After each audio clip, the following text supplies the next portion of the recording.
Hi friends, ఈరోజు నేను చెప్పబోయే స్టోరీ ఏంటంటే నగల వ్యాపారి ఉపాయం. అవంతి నగరంలో భూషణయ్యకు పెద్ద నగల దుకాణం ఉంది. అందులో ఇప్పటికే 5 పనిచేస్తున్నారు. ఇంకా ఒకరు కావాల్సి వచ్చింది. కొంతకాలంగా రామయ్య, భీమయ్య రోజువారీ వేతనంలో పనిచేస్తున్నారు.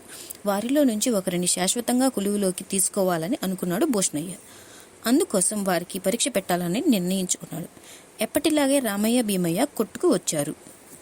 ముందుగా భీమయ్యను లోపలికి పిలిచి తాళం వేసి ఉన్న ఒక నగను పెట్టెను ఇచ్చి, ఈ పెట్టెను జాగ్రత్తగా సీతాపురం గ్రామాధికారికి ఇచ్చిరా అన్నాడు భూషణయ్య.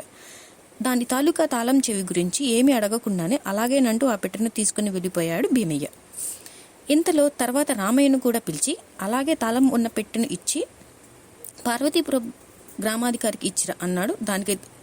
దానికి అలాగేనండి, మరి ఈ పెట్టె తాళం చెవి కూడా ఇవ్వండి అన్నాడు రామయ్య. దీని తాళం చెవి కనిపించడం లేదు. కనకయ్య ఎక్కడో దాచి ఉంటాడు. అతను ఇంకా దుకాణానికి రాలేదు. వచ్చాక పంపుతాను, నువ్వు వెళ్ళు అన్నాడు భూషణయ్య. అలాగే వెళ్ళి వస్తాను అంటూ అక్కడి నుంచి బయలుదేరాడు రామయ్య. భీమయ్యకు వెళ్తూ ఉండగా పెట్టెను తెరిచి చూడాలనే ఆలోచన కలిగింది. ఒకచోట కూర్చుని రాయితో పెట్టుకున్న తాళాన్ని పగలగొట్టాడు. దాంతో తాళం ఊడి కింద పడింది. అందులో దగదగా మెరుస్తున్న హారం కనిపించింది.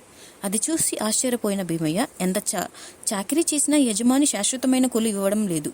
ఈ నగ అమ్మినా వచ్చిన డబ్బుతో ఏదైనా వ్యాపారం పెట్టుకోవచ్చు, సీతకు కాస్త బంగారం కూడా కొనొచ్చు అనుకుంటూ పక్క ఊరిలో ఉన్న బంగారం దుకాణానికి బయలుదేరాడు భీమయ్య. ఇంతలో రామయ్య పార్వతీపురం గ్రామాధికారికి ఇంటికి చేరుకుని, మా యజమాని భూషణయ్య ఈ నగల పెట్టెను మీకివ్వమని పంపించారు. దీని తాళం చెవి కనకయ్య తెచ్చి ఇస్తాడు. మీరు పెట్టె అందినట్లు నాకు ఒక చీటీ రాసివ్వండి అన్నాడు. చెప్పినట్లుగానే ఆయన పెట్టి తీసుకున్నట్లు చీటీ రాసిచ్చాడు.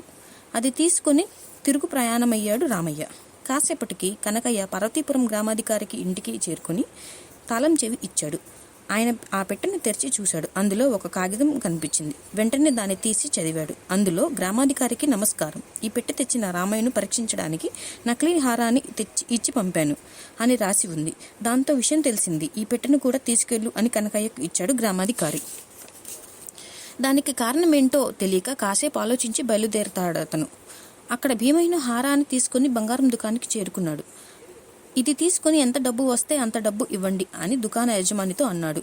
దాన్ని పరీక్షించి ఇది నకిలీ హారం అన్నాడు ఆ యజమాని. దాంతో ఒకసారిగా ఆశ్చర్యపోయిన భీమయ్య, నన్ను పరీక్షించడానికే యజమాని ఇలా ఇచ్చి ఉంటారు, ఇప్పుడేం చేయాలి? దుకాణానికి వెళితే దొరికిపోతాను, పరువు పోతుంది అనుకొని నేరుగా ఇంటికి వెళ్ళిపోయాడు. ఇంతలో రామయ్య నగరం చేరుకుని భూషణయ్యకు గ్రామాధికారి రాసిచ్చిన చీటీ ఇచ్చాడు. అతని కంటే ముందుగా బయలుదేరిన భీమయ్య రాత్రి అవుతున్నా ఇంకా దుకాణానికి చేరుకోలేదు. ఇక అతను రాడు అని భూషణయ్యకు అర్థమైంది. దాంతో రామయ్య, నేను చెప్పకుండానే పెట్టే ముట్టినట్టు కాగితం కూడా అడిగి తీసుకొచ్చావు. నీకు ఈ రోజు నుంచి శాశ్వతమైన కొలువును ఇస్తున్నాను, నిజాయితీగా పని చేసుకో అన్నాడు భూషణయ్య. అత్యాశకు పోయిన భీమయ్య ఉన్న కొలువును కోల్పోయాడు. చెప్పిన పని శ్రద్ధగా చేసిన రామయ్య శాశ్వత కొలువును పొందారు. ఆనందంగా ఉన్నాడు. Thank you all. ఈ స్టోరీ నచ్చితే లైక్ చేయండి.